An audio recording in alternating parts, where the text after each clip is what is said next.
yıkır surları, tarihe meydan okur. Dicle nehri coşar, kalbimize umut doldurur. Kara taşından doğar bu şehrin asil ruhu. Ahmet gururumuzsun, dünyanın en güzel şehri. Ahmet gururumuzsun, dünyanın en güzel şehri.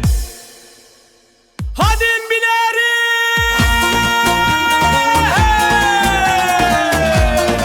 Hey yürü be Ahmet! Dört ayağın üstünde surlarınla bir devsin. Dicle nehri coşkun, kalbimize can verirsin. Kara taşın destan, her köşen tarih kokar. Bu kadim topraklarda umut çiçekleri açar. Ey Ahmet, canım Ahmet, güzelliğin bir efsane. Kalbimiz seninle, başka yoktur bahane.